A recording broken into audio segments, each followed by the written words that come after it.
அனைவருக்கும் வணக்கம். நான் உங்கள் சாந்தி பேசுறேங்க. இன்றைய பதிவுல நாம என்ன பார்க்க போறோம் அப்படின்னு பார்த்தீங்கன்னா, இன்று சோமவார விரத நாள். சிவனுக்கு உகந்த இந்த ஒரு தீபத்தை ஏற்றி வழிபாடு செய்யுங்கள். கேட்ட வரத்தை சிவன் உடனே கொடுப்பார்னு சொல்லியிருக்கேன். என்ன தீபத்தை ஏற்றி எப்படி இந்த சோமவார தினத்தன்று சிவனை வழிபாடு செய்ய வேண்டும் அப்படிங்கிறத பத்தி இந்த பதிவுல நாம தெளிவாக பார்க்கலாம். இப்போ கார்த்திகை மாதத்துல வரக்கூடிய இந்த திங்கட்கிழமைய சோமவார திங்கட்கிழமை அப்படின்னு சொல்லுவாங்க. இந்த நாள்ல சிவனை விரதம் இருந்து யார் ஒருவர் முறைப்படி வழிபாடு செய்கிறார்களோ அவர்கள் வாழ்க்கையில் அனைத்து விதமான செல்வங்களும் கிடைக்கும் அப்படிங்கிறது ஐதீகம். பொதுவாக பார்த்தீங்கன்னா கார்த்திகை மாதம் முழுவதுமே முருகப்பெருமானையும் வழிபாடு செய்ய உகந்த மாதம். இந்த நாள்ல சிவனுக்கும் முருகனுக்கும் விரதம் இருந்து வழிபாடு செய்வாங்க. அப்படி காலையிலேயே நீங்க விரதத்தை ஆரம்பிச்சிடணுங்க. அதிகாலையிலேயே எழுந்திருச்சு 6 மணிக்கெல்லாம் எழுந்திருச்சு குளிச்சுட்டு உங்க பூஜை அறையில ஒரு தீபம் ஒன்று ஏற்றி வச்சுட்டு உங்களுடைய எதுக்காக நீங்க விரதத்தை ஆரம்பிக்கிறீங்க, எதுக்காக விரதம் இருக்கிறீங்க அப்படிங்கிறத சிவபெருமான் கிட்ட மனதார பிரார்த்தனை பண்ணிக்கோங்க. எதுக்கு வேணாலும் இந்த விரதத்தை நீங்க கடைபிடிக்கலாம். நோய் தீரணும், நல்ல வேலை கிடைக்கணும், குழந்தை வரம் வேணும், திருமணம் நடக்கணும், சொந்த வீடு வேணும், இந்த மாதிரி உங்களுடைய தேவைகள் கோரிக்கைகள் என்னவோ அதை மனதார சிவபெருமான் கிட்ட பிரார்த்தனை பண்ணிட்டு உங்களுடைய விரதத்தை ஆரம்பிச்சிடுங்க. இப்போ நம்மளுக்கு இன்றைய நாள் திங்கட்கிழமை சந்திர பகவானுக்குரிய நாளும் கூட. அதனால ரொம்ப விசேஷம். நம்மளுக்கு சிவபெருமானினுடைய அருளோடு சேர்த்து சந்திர பகவானினுடைய அருளும் நம்மளுக்கு கிடைக்கும். சந்திர பகவானை தான் தன்னுடைய தலையில சிவன் சூடி இருப்பார். அதனால இந்த நாள்ல சோமவார விரதம் அப்படிங்கிறது மிக மிக விசேஷமானது. வாழ்க்கையில ஒரு முறையாவது இந்த சோமவார விரதத்தை கடைபிடித்து பாருங்கள். நிச்சயம் வாழ்க்கையில பல அற்புதங்கள் உங்களுக்கு காத்துக்கிட்டு இருக்கு. அவ்வளவு அற்புதங்கள் நிகழும். அதனால கட்டாயம் வாய்ப்பு இருக்கிறவங்க அனைவருமே விரதம் இருங்க. நாங்க மருந்து மாத்திரைகள் எடுத்துக்கிறோமா, எங்களால விரதம் இருக்க முடியலைன்னா பால் பழங்கள் அது மாதிரி சாப்பிட்டு ரொம்ப எளிமையா எடுத்துக்கலாம். ஏன்னா இது மாலை நேரத்திலேயே நம்ம நிறைவு செய்ய போறோம். ஆக இருவேளை மட்டும்தான். முடிந்த வரைக்கும் பால் பழங்கள் சாப்பிட்டு கூட இந்த விரதத்தை நீங்க மேற்கொள்ளலாம். ரொம்ப எளிமையான விரதம். மாலை நேரத்துல 6 மணிக்கு மேல நீங்க இந்த ஒரு வழிபாட்டை செய்து உங்களுடைய விரதத்தை நிறைவு செய்ய வேண்டும். என்ன வழிபாடு செய்யணும், என்ன தீபம் ஏற்ற வேண்டும் அப்படிங்கிறத ஒன்னொன்னா நான் சொல்றேன். முதல்ல நீங்க சிவலிங்கம் வச்சிருக்கிறீங்க அப்படின்னா, வலம்புரி சங்கு இருக்குது அப்படின்னா அந்த சங்கினால் நீங்க அபிஷேகம் செய்வது ரொம்ப சிறப்பு.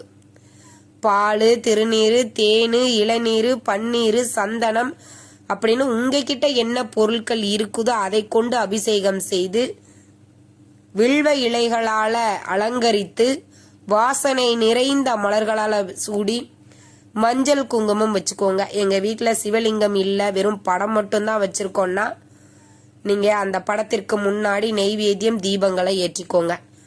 இந்த சிவன் பார்த்தீங்கன்னா பாஞ்சாட்சரன் அப்படின்னு சொல்லுவாங்க.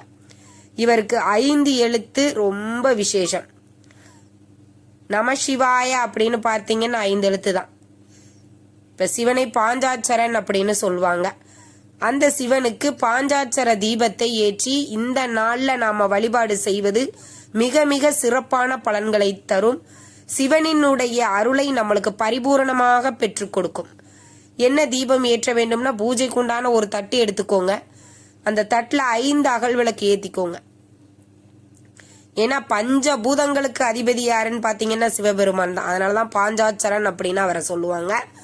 அதனால 5 அகல் விளக்குல நெய் ஊத்தி பஞ்சுத்திரி போட்டு இந்த தீபத்தை நீங்க ஏத்தி வச்சுக்கோங்க.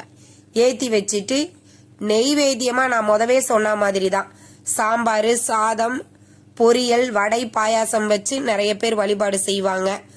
ஒரு சிலர் தேங்காய் வெத்தலை பாக்கு வச்சு சக்கரை பொங்கல் மட்டும் வச்சு வழிபாடு செய்வாங்க.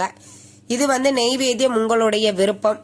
நீங்க சக்கரை பொங்கல் மட்டும் செஞ்சு வழிபாடு செய்யலாம். இல்ல சாம்பார் சாதம் வச்சு படையல் போட்டு வழிபாடு செய்யறதுனாலும் செய்து கொள்ளலாம். தீப தூப ஆராதனை எல்லாம் காட்டிட்டு சிவன் கிட்ட மறுபடியும் உங்களுடைய கோரிக்கையை நீங்க பிரார்த்தனை பண்ணிக்கோங்க. எதுக்காக நீங்க விரதம் இருக்கிறீங்க. ஒரு உதாரணத்திற்கு எனக்கு ஒரு நல்ல வேலை வேணும் அப்படின்னு நான் வேண்டிக்கிறேன்னா, சிவனே நீதான் நான் நினைச்ச வேலையை கொடுக்கணும் அப்படின்னு மனதார பிரார்த்தனை பண்ணிட்டு தீபதூப ஆராதனை எல்லாம் காட்டிட்டு உங்களுடைய பூஜையை நிறைவு செய்து கொள்ள வேண்டும். அதற்கப்புறம் நீங்க என்ன நைவேத்தியமாக வச்சீங்களோ அதையே நீங்க பிரசாதமாக எடுத்துக்கொண்டு உங்களுடைய விரதத்தை நிறைவு செய்து கொள்ளலாம். இப்படித்தான் சோமவார விரதம் திங்கட்கிழமை அன்று எடுப்பாங்க. பொதுவாக பாஞ்சாட்சரன் அப்படிங்கிறதுனால நம்மளுக்கு கார்த்திகை மாதத்துல 4 திங்கட்கிழமை வரும். அதனால மார்கழியில வரக்கூடிய முதல் திங்கட்கிழமையும் கணக்கு எடுத்துப்பாங்க. 5 திங்கட்கிழமை சிவபெருமானுக்கு விரதம் இருந்து வழிபாடு செய்வாங்க. வாழ்க்கையில ஒரு முறையாவது இந்த விரதத்தை நீங்க மேற்கொண்டு பாருங்கள். நிச்சயம் உங்களுக்கு சிவனினுடைய அருள் பரிபூரணமாக கிடைக்கும். நோய்கள் தீரும். தீராத கடுமையான வியாதியால் அவஸ்தப்பட்டு இருக்கிறீங்கன்னு அந்த விரதத்தை இருந்து சிவன் பெருமானிடம் மனதார பிரார்த்தனை பண்ணுங்க. எப்பேற்பட்ட கொடிய நோயாக இருந்தாலும் அது தீர்ந்து விடும். நம் வாழ்க்கையில் கிடைக்கக்கூடிய அனைத்து வகையான ஐஸ்வர்யங்களும் கிடைக்கும். ரொம்ப ரொம்ப எளிமையான விரதம் தான், ஆனா ரொம்பவே சக்தி வாய்ந்தது. இந்த விரதத்தை ரொம்ப எளிமையா மேற்கொண்டு இந்த விரதம் இருக்கும்போது யார் மேலையும் கோவப்படாம ரொம்ப அமைதியா எப்பவுமே ஓம் நம சிவாயா ஓம் நம சிவாயா அப்படிங்கிற மந்திரத்தை உச்சரிச்சுக்கிட்டே இருங்க. மாலை நேரத்துல இப்ப நான் சொல்லக்கூடிய முறையில வழிபாடு செய்யுங்க. உங்க வீட்டிற்கு அருகில் இருக்கக்கூடிய சிவ ஆலயங்கள் இருக்குதுன்னா அங்க சென்று நீங்க சிவனை தரிசித்து விட்டு தீபம் ஏற்றி வழிபாடு செஞ்சுட்டு வாங்க. அதே மாதிரி பார்த்தீங்கன்னா இன்றைய தினம் திங்கட்கிழமை அப்படிங்கிறதுனால அரிசி, அதாவது சந்திர பகவானுக்குரிய தானியம் என்னன்னா அரிசி. இந்த திங்கட்கிழமை சந்திர பகவான் ஆதிக்கம் நிறைந்த நாள்.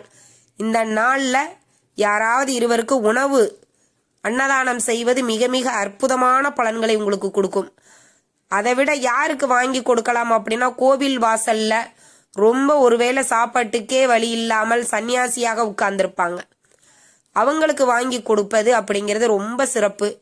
வரக்கூடிய காலகட்டங்கள் மழைக்காலம் பனிக்காலம் அப்படிங்கிறதுனால செருப்பு, பெட்ஷீட்டு இது மாதிரி கூட வாய்ப்பு இருக்கிறவங்க அதை வாங்கி தானம் பண்ணுவது அப்படிங்கிறது மிக மிக அற்புதமான பலன்களை உங்களுக்கு கொடுக்கும்.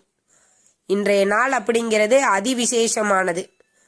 அதே மாதிரி பார்த்தீங்க அப்படின்னா இன்றைய நாள் ஒரு கைப்பிடி அரிசி எடுத்து அதை பறவைகளுக்கு கூட உணவா போடுங்க. எனக்கு ஒருவருக்கு கூட சாப்பாடு வாங்கி கொடுக்க நிலைமை இல்லைம்மா, நாங்களே ரொம்ப கஷ்டப்பட்டுட்டு இருக்கிறோம் அப்படின்னா கூட பரவாயில்ல, ஒரு கைப்பிடி அரிசி எடுத்து அப்படியே உங்க வீட்டிற்கு வெளியில அதை வெளியில போடுங்க. எறும்பு, காக்கா, குருவி இதெல்லாம் சாப்பிடும். இதுவுமே நீங்க அன்னதானம் இட்ட பலனை உங்களுக்கு கொடுக்கும். அதனால கண்டிப்பா இன்றைய நாள் அப்படிங்கிறது இந்த விஷயங்களை எல்லாம் கடைபிடித்து பாருங்கள். வாழ்க்கையில ஒரு முறையாவது இந்த சோமவார விரதம் இருந்து பாருங்கள். சிவனினுடைய அருள் உங்களுக்கு பரிபூரணமாக கிடைக்கட்டும். இந்த தகவல் உங்களுக்கு ரொம்பவுமே பயனுள்ளதாக இருந்திருக்கும்னு நினைக்கிறேங்க. வீடியோ பிடிச்சிருந்தா லைக் பண்ணுங்க, ஷேர் பண்ணுங்க, கமெண்ட் பண்ணுங்க. நன்றி, வணக்கம்.